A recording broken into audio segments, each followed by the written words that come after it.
Economía, esclavitud y población. Ensayo de interpretación histórica de Santo Domingo Español en el siglo XVIII. Segunda parte. Esclavitud en el Santo Domingo Español. Los esclavos de la parte francesa y sus efectos sobre la esclavitud de la parte española de Santo Domingo. Y bien, volviendo sobre el cruce fronterizo de los esclavos, podría afirmarse que ese problema aparece desde el momento mismo de la fundación de la colonia francesa. Al mismo tiempo que las negociaciones entre las autoridades de la isla sobre la devolución de los esclavos fugitivos. En el año 1697 se acordaba ya el pago de 25 pesos por cada esclavo devuelto, y aunque en las negociaciones se hablaba de los fugitivos de ambas partes de la isla, resultaba notorio que el principal interés en las devoluciones era de los franceses, quienes tenían mayores pérdidas que los españoles. Sobre la rareza con que se cruzaban los esclavos españoles hacia la parte francesa, nos dice Moreau de Saint-Méry: hay también negros españoles que vienen al territorio francés, pero es un fenómeno que denota más bien una extrema curiosidad que ningún otro motivo, a no ser de penas que se imponen a un asesinato.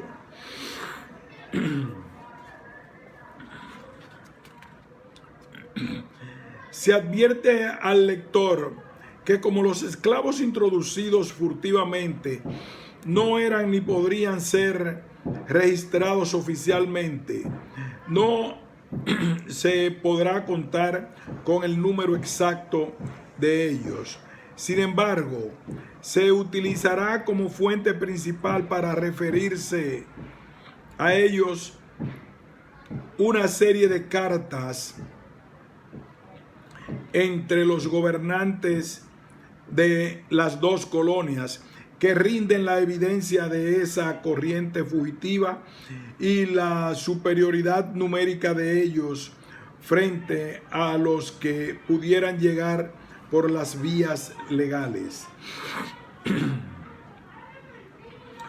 Hubo una actitud muy marcada en las autoridades españolas de conservar los esclavos que por esa vía llegaban a su territorio, no obstante las disposiciones reales ordenando su devolución.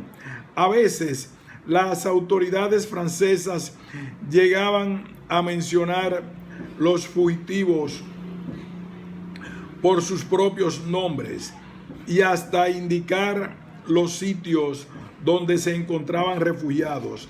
Así sucedió, por ejemplo, con un grupo de refugiados en la ciudad de Santiago. Se trataba del esclavo Bertrand Louis de Cul-de-Sac y otro de Port-Pec, de nombre Jean Hervieux.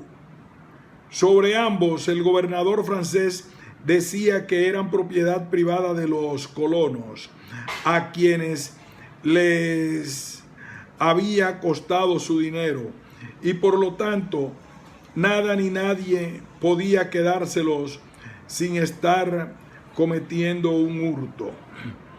Pero para los españoles aquellas eran palabras sin sentido, pues no le representaban ninguna atención. No puede verse ese movimiento migratorio desligado de los intereses que animaban a autoridades españolas.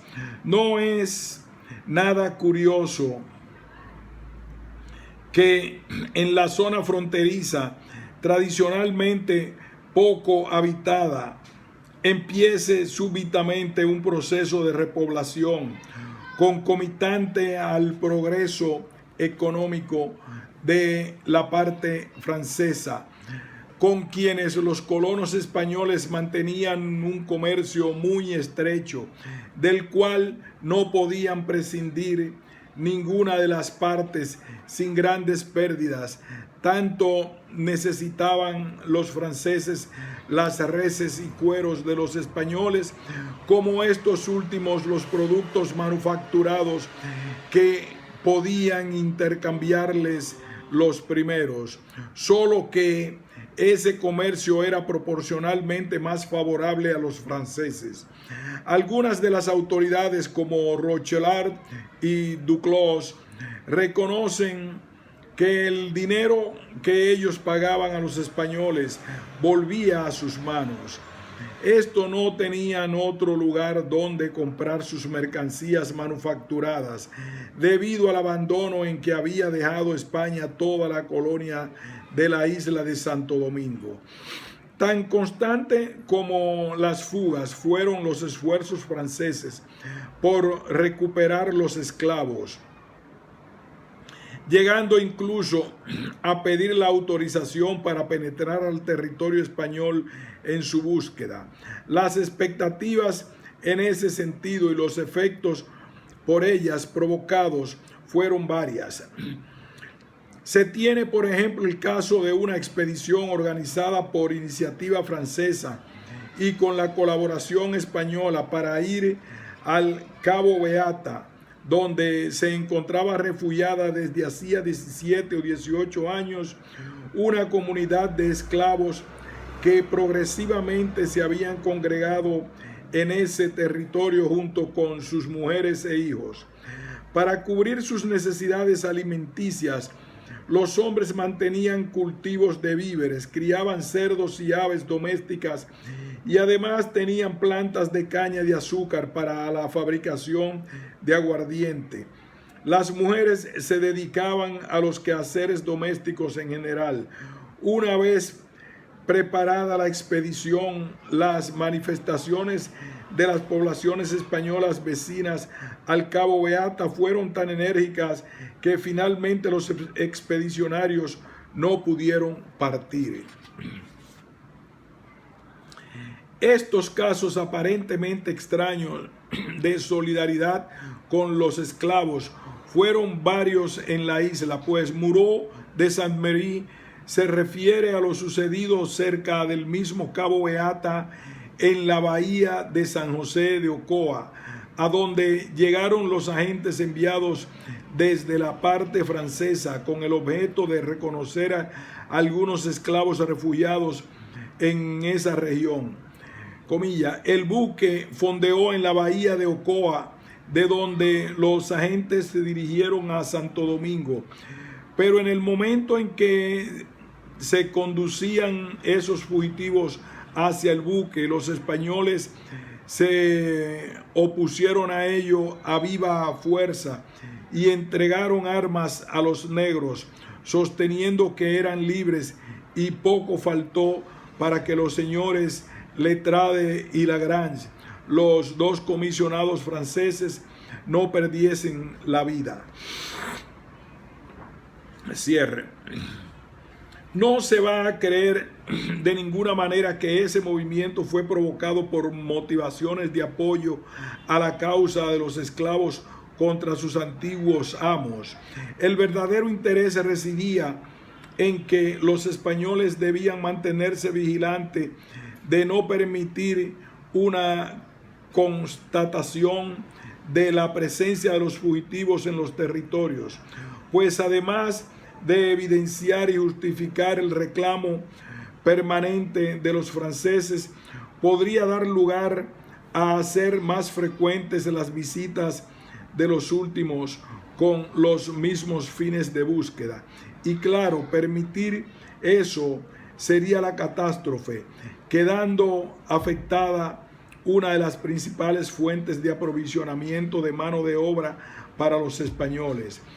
Tampoco podían negarse a recibir las visitas de los franceses, debido a la buena convivencia que teóricamente debían mantener las dos colonias en virtud de los acuerdos de paz entre sus metrópolis respectivas.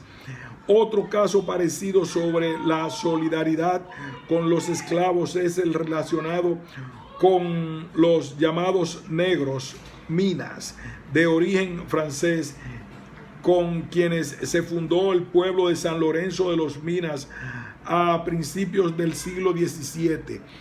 La población del pueblecito oscilaba entre 400 y 500, en su mayoría ya libres, dedicados al trabajo agrícola en calidad de jornaleros o al servicio doméstico entre familias españolas de la ciudad capital. Los franceses, preocupados siempre por la gran cantidad de fugas registradas cada año y conscientes de la existencia del pueblo Los Minas, comenzaron a discurrir entre ellos la posibilidad de ir en busca de sus habitantes, pero ellos también tenían conciencia de la forma como los esclavos allí establecidos se habían habituado a la organización colonial española, y pensando en las consecuencias posteriores que podría surgir una vez los Minas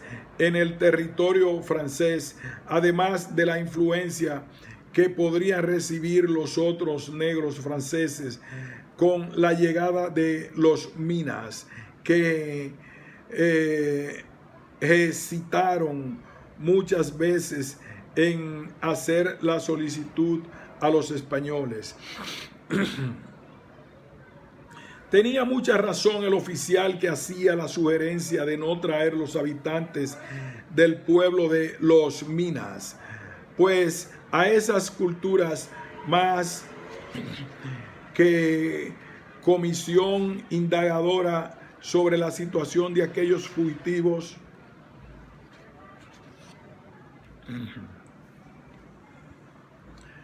no obstante, las autoridades decidieron enviar una comisión indagadora sobre la situación de aquellos fugitivos.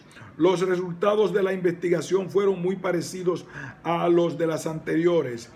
Los españoles, como de costumbre, permitieron la entrada de los franceses, solo que esos últimos, al llegar, no encontraron a los habitantes negros del pueblo.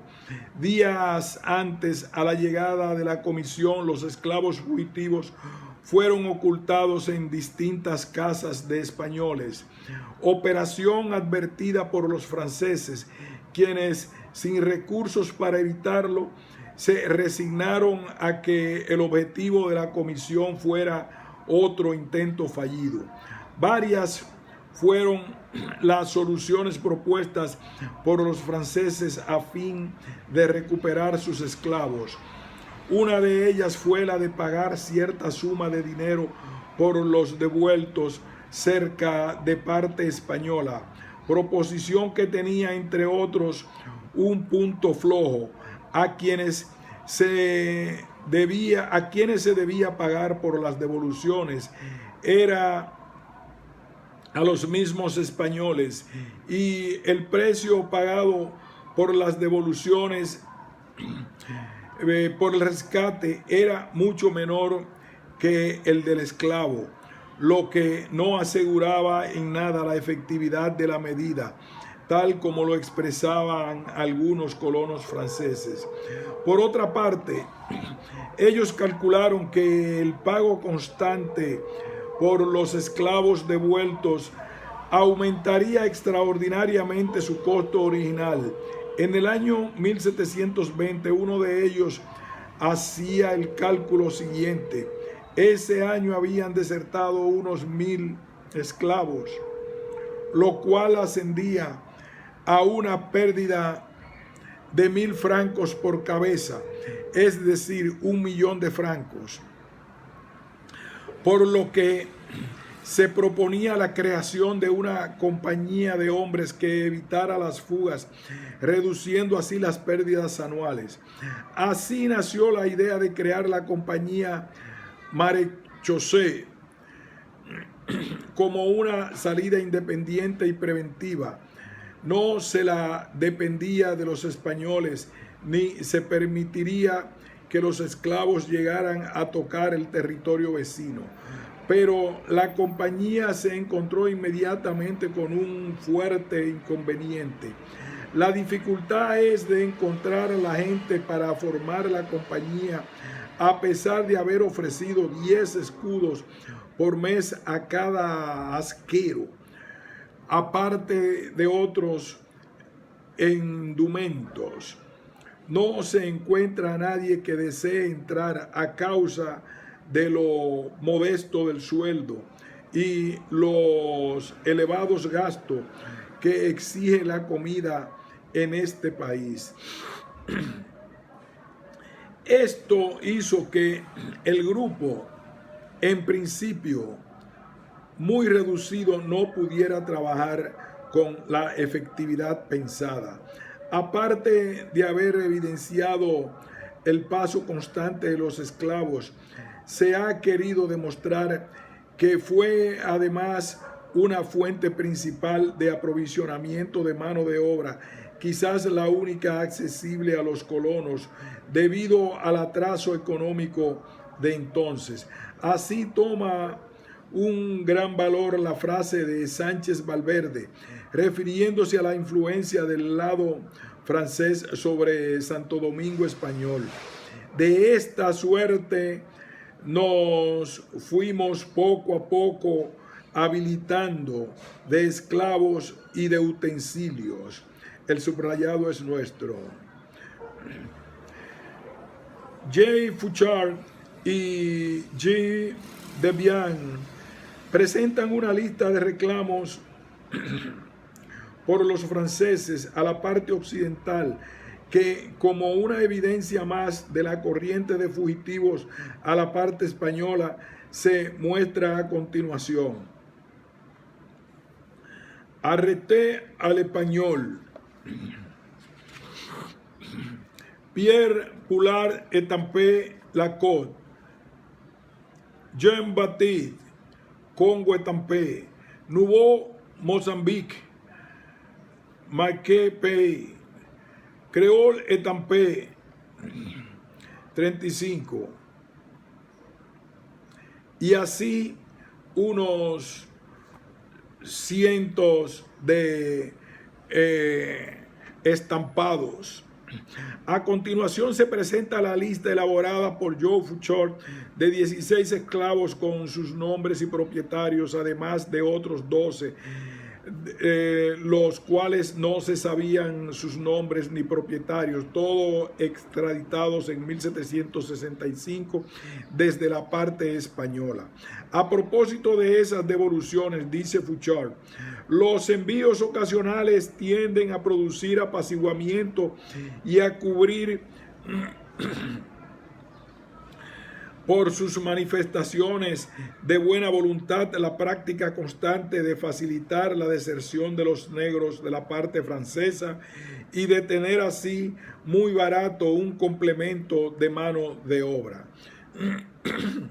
Así como la partición directa en la trata de esclavos contribuía a acentuar los rasgos definitorios de la sociedad atera. De la misma forma, las entradas furtivas de esclavos franceses al territorio español contribuyen a hacer resaltar el carácter extensivo de la economía colonial. Los esclavos llegados por esa vía se incorporaban ya fuera al trabajo de los hatos o al de las estancias en calidad de jornaleros. En ambas actividades tenían oportunidad de obtener un pedazo de tierra que cultivaban en su beneficio y en el del propietario, situación que beneficiaba ampliamente a los ateros, pues a mayor número de esclavos en el dominio de un atero, ello significaba mayor potencial de mano de obra a su disposición, concentración que era posible por la oferta ilimitada de tierras, aun si la propiedad quedaba concentrada en pocas manos, base a su vez para la expansión ganadera y la hegemonía atera. Con esos asentamientos, los ateros se liberaban de tener que dedicar parte de las tierras y de la mano de obra en producir para la alimentación de sus esclavos, garantizando así su mano de obra sin correr grandes riesgos en las malas épocas. Ello permite al mismo tiempo dar una gran flexibilidad de asistencia colonial y mantener su funcionamiento por tanto tiempo. En efecto, los esclavos y las reses eran los únicos bienes mobiliarios factibles de ser acumulados por los ateros. Por otra parte, la poca rentabilidad de la ganadería y la escasa productividad conseguida en ese tipo de economía obligaba a la acumulación de gran cantidad de mano de obra, aun si las necesidades para mantener un hato fueran de pocos esclavos. No se debe olvidar tampoco que en regímenes de esa naturaleza el valor de la tierra, que está fuera de las corrientes del mercado interno, es dado en función precisamente de la cantidad de esos bienes mobiliarios. De ahí que los ateros estuvieran siempre confundidos con el papel que debían jugar los esclavos en el desarrollo de la colonia. No tomaban en consideración el papel del financiamiento para cualquier tipo de empresa colonial. Es decir, que siendo las posibilidades de aprovechamiento sumamente bajas, explotación extensiva de la mano de obra, la importación de esclavos no alteraba en nada la estructura establecida. Los criterios sobre democracia racial y los esclavos fugados de la parte francesa. Es bueno prestar atención a los diferentes criterios sobre las causas que motivaron las constantes fugas de los esclavos de la parte francesa. La mayoría de los documentos y obras de autores modernos consideran que las causas del cruce fueron simplemente las dulces maneras de los españoles para con los esclavos, tal como es el caso, por ejemplo, don Américo Lugo. Como es el caso, por ejemplo, don Américo Lugo. Esto hace pensar en una determinada actitud particular de los españoles hacia estos, que contribuye a que se olvide el carácter clasista del régimen esclavista español. Se persigue ocultar que el trato recibido por los esclavos era impuesto por necesidades del propio sistema implantado en Santo Domingo, donde la escasez de mano de obra y la imposibilidad de conseguir acceso a la trata de esclavos obligaba a conservar los esclavos o libertos por el medio que fuera y propagarles y prolongarles la vida el mayor tiempo posible. Es decir, se trata de lo contrario de una economía de plantación que necesita sacar al esclavo la mayor cantidad de trabajo posible, aun si muere antes de lo previsto. En fin, no se expone claramente que se trataba de sistemas distintos de esclavitud, que el método de dominación español era la única alternativa frente a la imposibilidad de incorporarse a la trata y la falta de capitales para desarrollar una economía de plantación.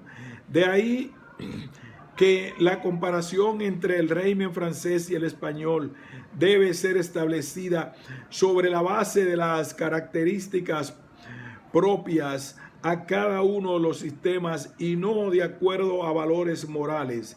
Y es que no puede verse dicho problema en una forma en otra forma que la descrita. La sociedad española de la isla no tenía relaciones de trabajo en la fuerza de la violencia, donde el fuete era el mayor instrumento de convencimiento y persuasión. Muestra de ello son además los códigos o reglamentos para el control y el dominio de los esclavos elaborados en las colonias españolas, donde queda claro el carácter coercitivo de la sociedad. Quien se limite a analizar el fenómeno del mejor o peor trato, o a partir de quien tuviera el corazón más bondadoso, nos encontraríamos en un callejón sin salida, pues los franceses decían que ellos, por ejemplo, eran más bondadosos con sus esclavos que los ingleses, y estos dirían que eran mejor que los portugueses, etc. De modo que sería siempre un círculo vicioso. Es necesario enfocar el tema a partir del carácter social que tenía aquella sociedad, pues solo las categorías sociales son válidas para analizar la sociedad. La historia es impulsada por la lucha de clases y no por los buenos y los malos. Otra prueba de la nulidad del argumento del buen o mal espíritu de una u otra esclavitud es precisamente la variación del comportamiento en dueños de esclavos de una misma nacionalidad en tiempos o colonia distintos, como es el caso de los españoles en Santo Domingo y los mismos españoles en la isla de Cuba. En la última, que existía un sistema de plantación y que permaneció ligada a la trata de esclavos, fundamentó su forma de dominación sobre bases mucho más rígidas que las de los españoles establecidos en Santo Domingo. De todos modos, volviendo sobre Santo Domingo, es imposible plantear las fugas de los esclavos hacia la parte española en base a las posibilidades de alcanzar mejores condiciones de vida en ella. Allí no alcanzaban su completa socialización. Es necesario tener en cuenta los factores de expulsión existentes en Saint-Domingue. Igualmente es importante relacionar las fugas con el respaldo que encontraban los fugitivos en territorio español, donde se argumentaban todo tipo de razones para no restituir a los esclavos llegados allí. Tanto se hablaba de garantizar el derecho de asilo como de represalias por cuestiones de límites fronterizos, y así no solo en Santo Domingo. En este caso concretamente son muy elocuentes algunas cartas del conde Solano, gobernador de parte española, diciendo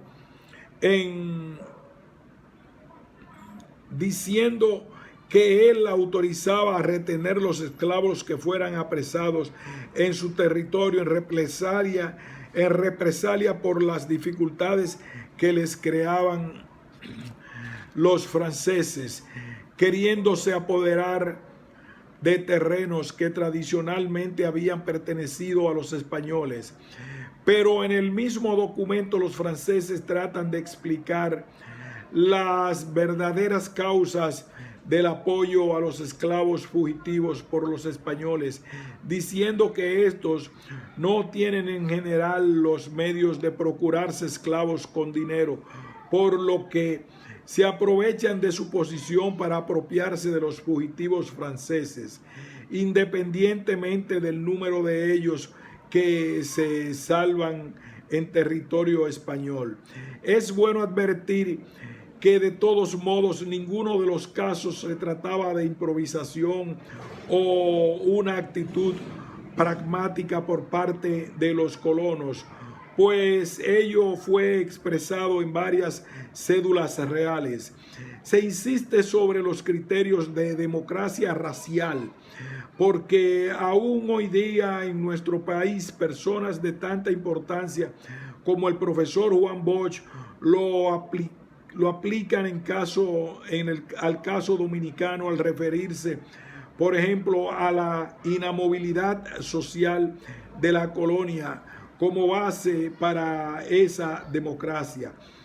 El profesor Bosch no deja de considerar las motivaciones económicas que inducían a ese comportamiento, pero las expone muy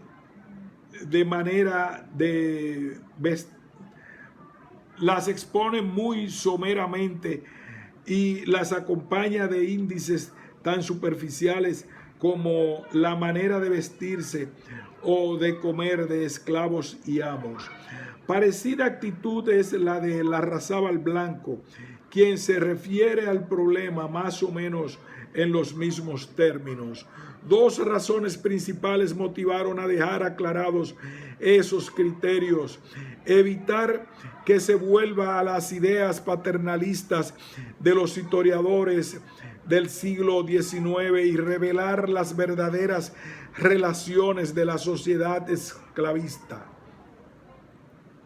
En primer lugar, parece imposible que se pueda caracterizar una sociedad dada por la forma como se traten las clases antagónicas, pues independientemente del trato, la sociedad guarda su forma o estructura. Determina siempre por el tipo de relaciones de producción, de donde toda explicación sobre la dulzura o bondad de los amos no debe escapar a esa realidad estructural.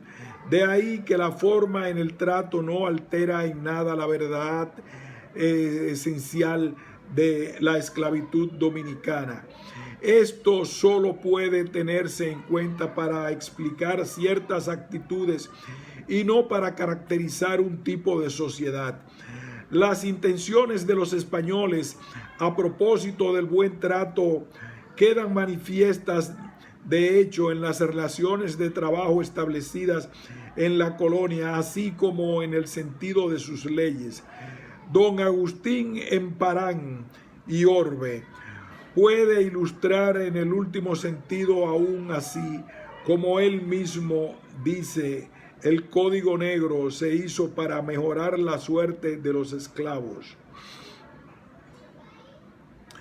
Serán también el norte de nuestras leyes en cuanto queda, comillas, serán también el norte de nuestras leyes en cuanto pueda contribuir a su importante logro, la ocupación útil y asidua de los negros libres y esclavos en el cultivo de las producciones que necesita la metrópoli, su división oportuna en clases y razas, los ministerios y oficio que deben aplicarse, la perfecta subordinación y respeto a los magistrados, a sus señores y generalmente a toda persona blanca.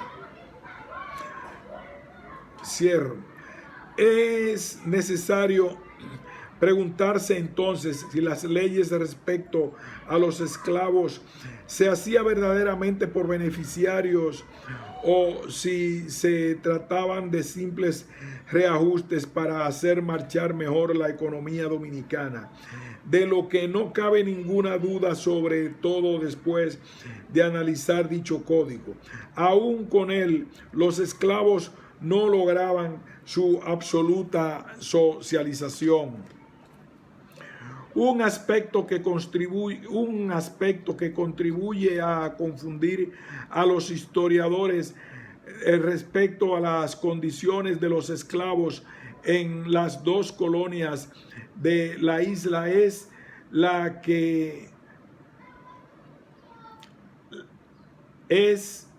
que la desemejanza en el trato que se les daba en Santo Domingo respecto a Saint-Domingue se manifestaba más en la última, porque siendo los ateros o estancieros españoles mucho más pobres que los plantadores franceses, la diferencia dentro del estatus social era mucho más elevada en Saint-Domingue que en Santo Domingo, lo que no basta tampoco para negar la existencia de profundas diferencias en las condiciones materiales de vida del esclavo español frente a su amo.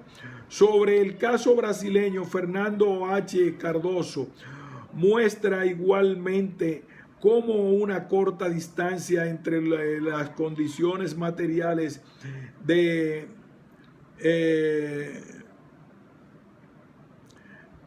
vida del esclavo y el amo no puede servir para definir una forma social determinada e invariable de dominación de la estructura social, dejando ver que a pesar de la pobreza del señor esclavista, este último seguía ejerciendo sus atribuciones sociales como alguien que dispone de los medios capaces de conseguir la objetivización de su voluntad y de sus intereses en la acción del esclavo. En este caso, la pobreza de los esclavistas jugaba un indiscutible papel en la dulcificación de las relaciones por el hecho de que la mayoría de las veces los propietarios dominicanos tenían pocos esclavos y cuando se trataba de dirigir las labores agrícolas, era el mismo dueño quien debía dirigirlas, dejando poco margen al absentismo de tanto relieve en las otras partes del continente, haciendo todo lo posible por la conservación de sus esclavos trabajadores, ya que sus beneficios dependían en parte de las condiciones físicas del esclavo. En todos los casos citados se encuentra un elemento común que contribuye a mejorar el tratamiento hacia los esclavos: la falta de participación en el comercio de trata, de donde se deriva, entre otras, el precio elevado de los esclavos. Un maravilloso ejemplo sobre la necesidad de conservar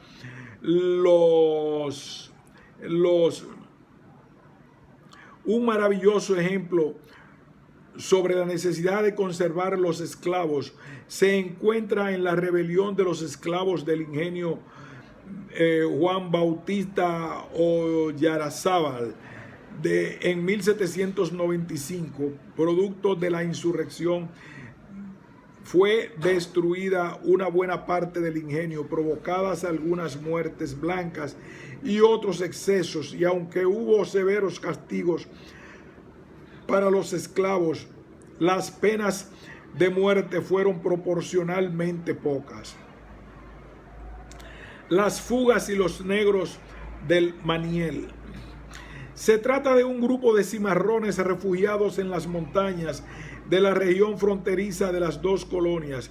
Allí pasaron los insurrectos cerca de 50 años sin que se les pudiera forzar al abandono del lugar por métodos violentos, siendo uno de los medios más efectivos las persuasivas diligencias del padre Bobadilla, desarrollando una campaña de catequización entre ellos. El sacerdote llegó a entrevistarse con los principales jefes del grupo, quienes siempre manifestaron su deseo de no ser incorporados nuevamente a la parte francesa. Los cimarrones se movilizaban constantemente en las montañas de la región, ya tan familiares para ellos, siendo una movilidad y conocimiento del terreno lo que impedía su captura, perfeccionando además ciertas técnicas defensivas de acuerdo a la realidad física del terreno.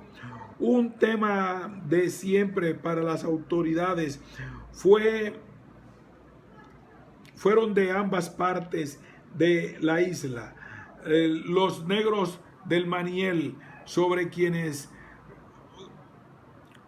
un tema de siempre para las autoridades de ambas partes de la isla fueron los negros del Maniel, sobre quienes corrieron por aquella época una gran cantidad de leyendas, exagerando tanto el número como los actos de dichos negros, presentándolos como un grupo más fuerte de lo que en realidad era.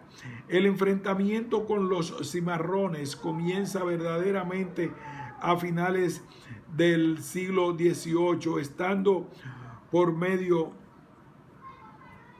el interés de los pioneros franceses por el territorio que era controlado por la comunidad cimarrona. Los trabajos por la recuperación de los territorios comenzaron firmemente en el año 1775, cuando aún quedaban dentro de los límites franceses. Pero a partir de 1776, aquel territorio quedó en manos de los españoles por modificaciones en los tratados sobre límites llevados a cabo en tal año. Al parecer, en esas modificaciones fueron incluidos los españoles en las negociaciones del Maniel. En principio, la participación de los españoles en las conversaciones dilataba la conclusión del asunto, pues los intereses de esos últimos iban en contradicción con los franceses, los cuales además del territorio deseaban recuperar sus antiguos esclavos. Si se analiza el documento sobre los negros del Maniel, a cuenta de que los fugitivos no plantean ninguna demanda en contra de la esclavitud en general, sino soluciones para los que se encontraban allí, sin importarles pasar a otro estado esclavista,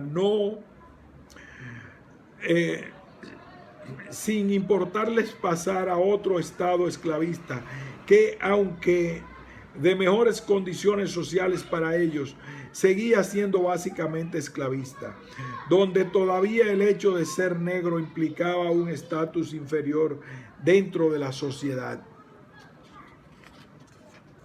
Aún allí, los negros eran socializados solo parcialmente, pues no podían disfrutar de todo lo ofrecido por la sociedad colonial. Es lo que F.H. Cardoso llama el proceso de socialización incompleta. Pero a los esclavos poco les importaba su condición jurídica en la isla española. Ellos solo sabían que allí podían escapar a su antiguo amo o vivir en forma menos dura que antes.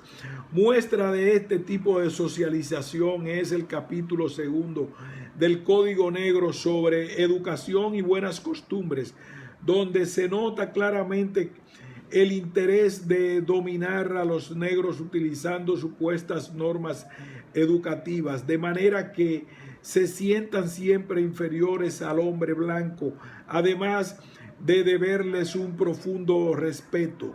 No nos deja mentir el siguiente párrafo del mencionado capítulo.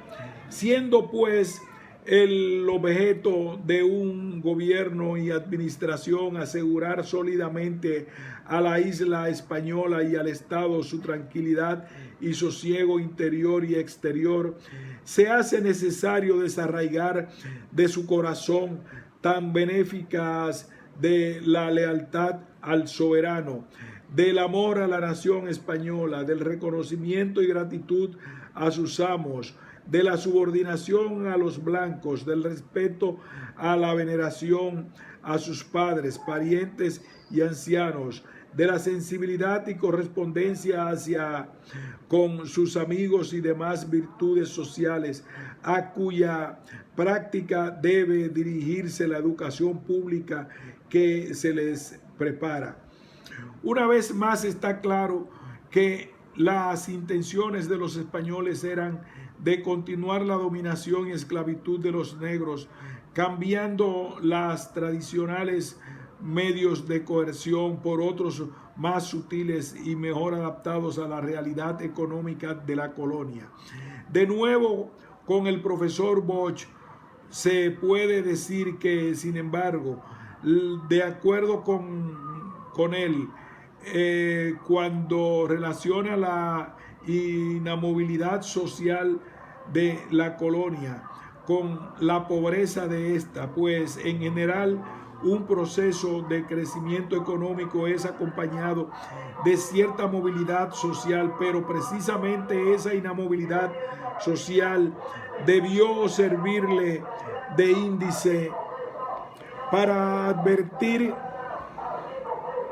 lo limitada que podía ser la democracia racial en Santo Domingo. Convencidas ambas partes, francesa y española, de la irreductibilidad de aquella comunidad, se conversa con ellos sobre la base de concederles el disfrute de la libertad dentro de los territorios controlados por las autoridades. En 1782 los franceses proponen la amnistía a cambio de que pasaran a territorio francés, abandonando los terrenos que desde 1776 habían pasado a manos españolas. Para cada familia se ofrecía un pedazo de tierra donde se instalaría, pudiendo disfrutar de esos terrenos non concedés, aunque se les especificaba que los terrenos no eran concedidos en plena propiedad. Los esclavos cimarrones aceptaron en principio la oferta, poniendo de su parte como única condición el arreglo de unas cuentas por carnes vendidas a las mismas autoridades durante el tiempo que duraron las negociaciones, además de esperar la convalecencia de unas negras enfermas. Una suma por las carnes ascendía a 100 pesos. La aceptación se consigue en 1786. Un mes más tarde los cimarrones revocaron su decisión, no aceptando lo acordado. Sorprendidos los franceses en ese cambio de actitud, descubren rápidamente que en esa decisión había influido la Real Cédula de 1786, en la cual el rey de España concedía indulto para todos los miembros de la comunidad cimarrona del Maniel, indulto que, como es natural, produjo desavenencias entre las dos colonias. Aunque en principio los franceses no estuvieron de acuerdo con el acto desleal de sus vecinos, más tarde muchos de ellos, como Mr. Lucerne, se conformaban frente al hecho consumado, argumentando las dificultades que podrían ocasionar los cimarrones libertados. Tenían, sin embargo, Mr. Lucerne toda la razón al pronunciarse sobre los efectos que podrían causar en la parte francesa aquellos cimarrones. Aparte de que 100 esclavos para la colonia no representaban una pérdida capaz de interrumpir su buena marcha, sobre todo tratándose de ex fugitivos. Sin embargo, para Santo Domingo ese razonamiento pierde validez, pues allí 100 era una cifra significativa, a lo que se sumaba el carácter tan elástico del régimen esclavista de la parte oriental, razón esta última que permitía la instalación de los cimarrones sin un hecho nuevo, como lo muestra la anterior fundación del pueblo de Los Minas en 1692. La cédula de 1786 fue rápidamente interpretada y puesta en ejecución, asentándose los cimarrones en un pueblo cercano a la frontera, donde se les permitió organizarse libremente, aunque con la presencia de un sacerdote encargado de su adoctrinamiento.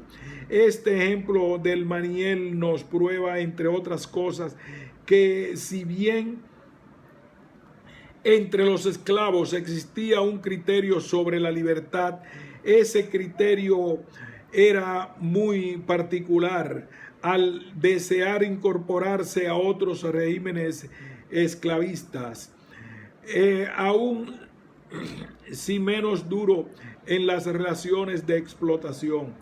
Tanto las clases sociales como la conciencia de clases son definidas siempre en función de su antagonismo, oponiendo cada sector en lucha un régimen social donde su clase juega un papel preponderante.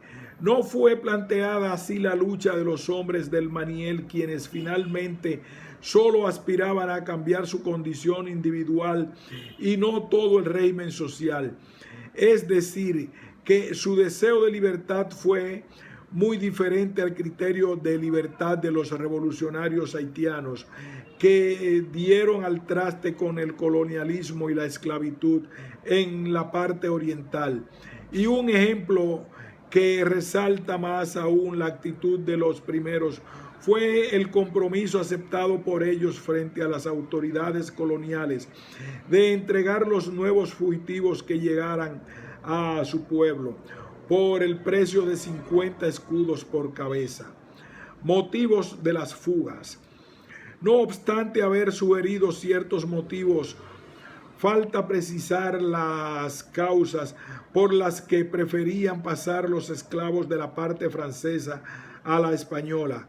Se puede avanzar de inmediato que en principio, como en todos los lugares donde existían esclavos, ellos pedían escapar en busca de su libertad individual, pero no solamente, y además con un criterio de libertad distinto al que se tiene hoy día, por lo que más adelante se establecerá la diferencia. Los motivos. Primero, muchas veces los esclavos se fugan escapando al cumplimiento de alguna pena judicial después de haber cometido un delito. 2. Deseo de escapar al sistema servil francés instalado en la isla y pasar a la parte española donde existían mejores condiciones de vida en sentido general.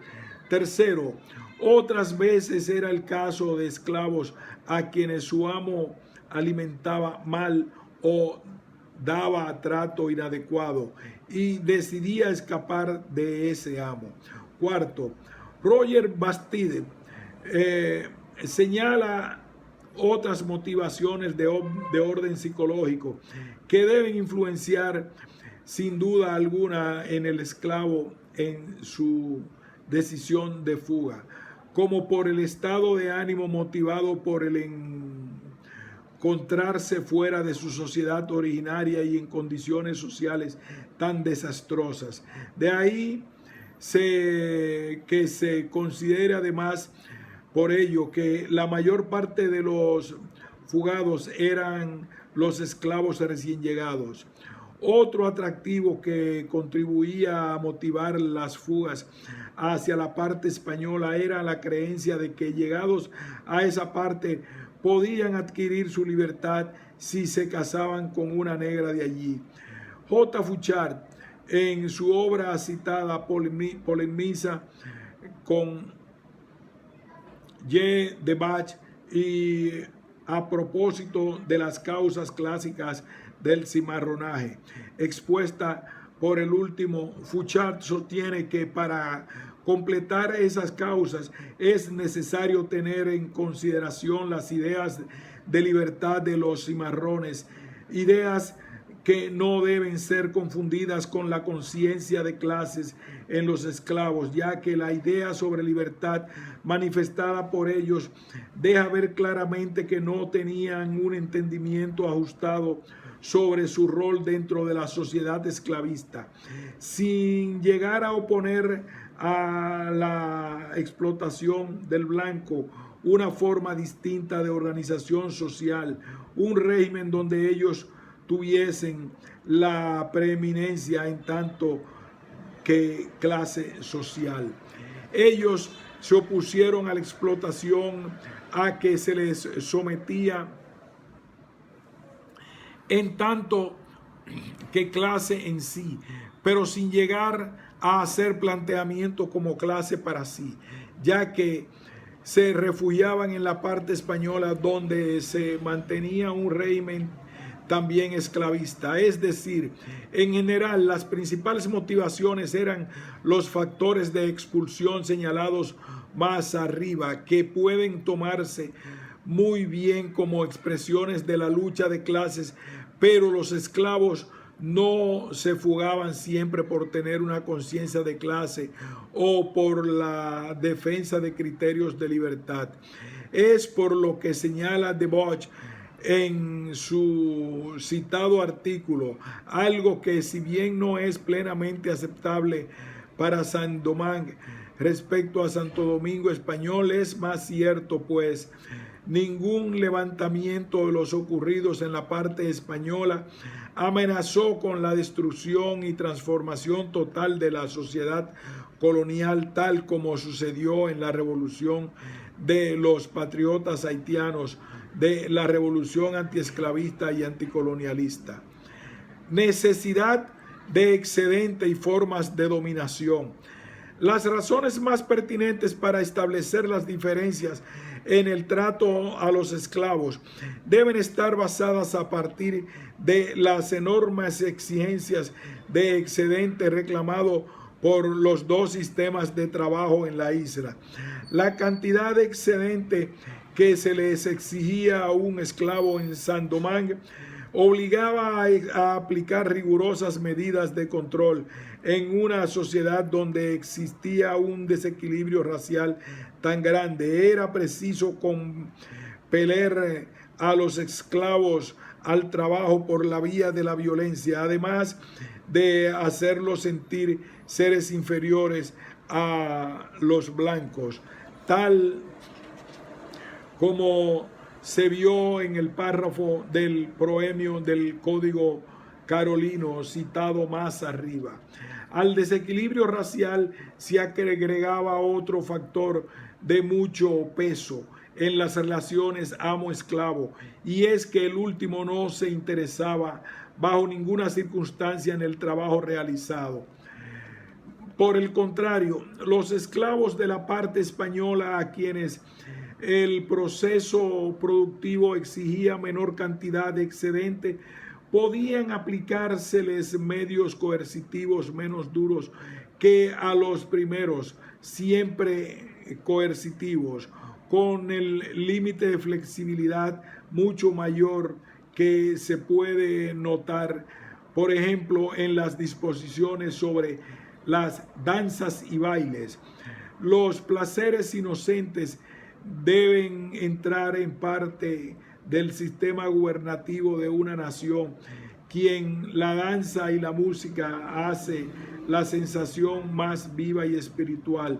Sus órganos son tan finos y delicados que, enajenados con su armonía, no sienten ni la fatiga que acaban de pasar en todo el día, ni la flaqueza de sus fuerzas, consiguiente a los trabajos recios del cultivo. Emplean noches y días en este embeleso, sin pagar aún el tributo indispensable al dulce sueño que piden sus fatigados miembros. Es decir, se permitían las danzas a cambio de obtener con su tolerancia una mayor dedicación al trabajo, al mismo tiempo que hacían más placentera la vida del esclavo. Pero es importante observar que esas medidas no eran tomadas a partir de los intereses de los esclavos o que por querer una verdadera mejoría en su condición, sino como medio para explotarlos más eficazmente.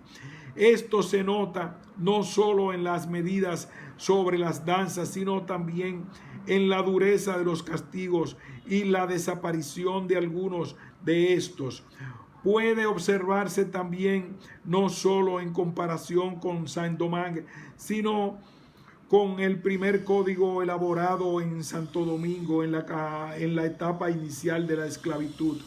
Comparando con los dos códigos puede notarse que en 1784 un marcado interés por la conservación de los esclavos, tratando de que ningún tipo de castigos ellos pudieran morir. Aparecen medidas como la creación de un hospital, una caja recaudadora de fondos para el auxilio de los negros. Se ven desaparecer las marcas de hierro señalando las siglas de sus propietarios, los cepos, las bolas de hierro atadas a los tobillos, etc.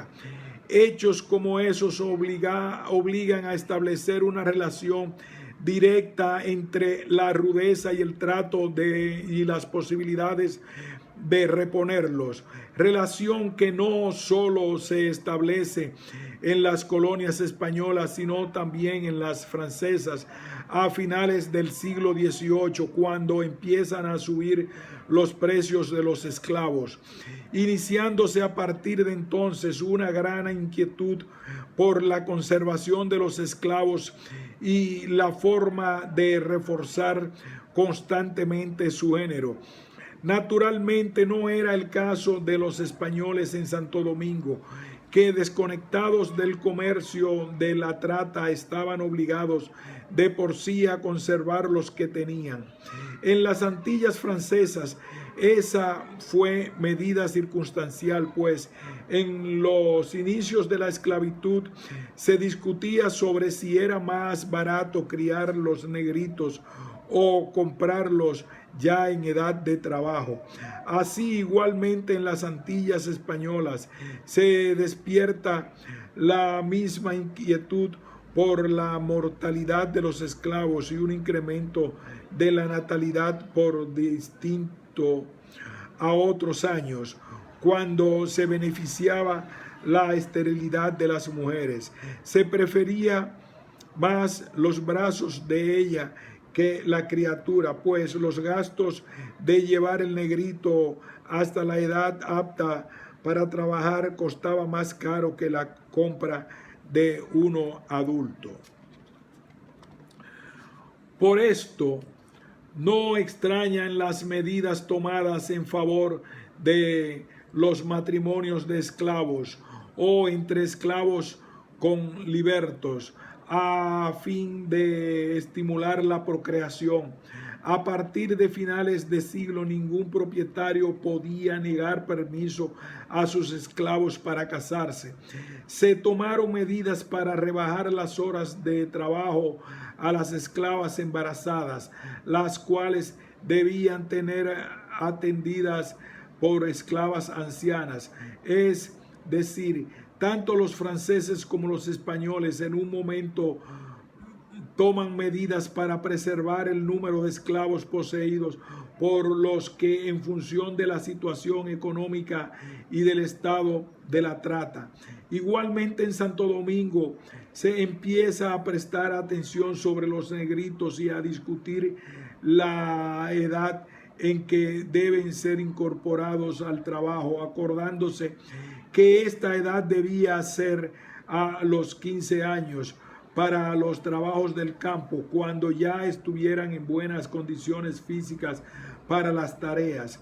De la misma forma, se pedía protección para las mujeres a fin de que para éstas conseguir su libertad no se viesen obligadas a entregarse a la prostitución, sino por medio de vías legales, y que aseguraran la reproducción de los esclavos. No debe perderse de vista que todas esas medidas eran tendentes a modificar las condiciones de los esclavos solo en forma superficial y con el deseo principal de que el sistema funcionara mejor. Queda clara la intención que movía a disponer los cambios en la política hacia los negros en la parte española. La necesidad de preservar la mano de obra con que se contaba sin darles oportunidad de poderse sublevar, creándoles más bien un ambiente de aparente preocupación por ellos. Pero la clave es lanzada por Irizán, autor del documento, cuando dice: temperancia era lo que se buscaba calmar los posibles levantamientos esclavos, tomando la experiencia de Saint-Domingue y las sublevaciones esclavas. Se puede decir entonces, en ambas colonias de la isla existieron regímenes esclavistas, aunque con formas distintas de dominación, que variaban en función de los factores arriba enunciados.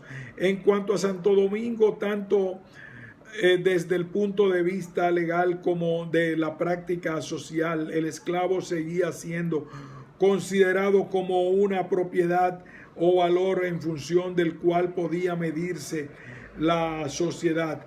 Era índice de medida para las fincas o hatos, los cuales aumentaban su valor según el número de esclavos o reses que tuvieran en su interior. Perdía el esclavo la condición de persona para tomar la condición de cosa. Capítulo 5. Lo continuaremos más adelante con el título Los negros jornaleros.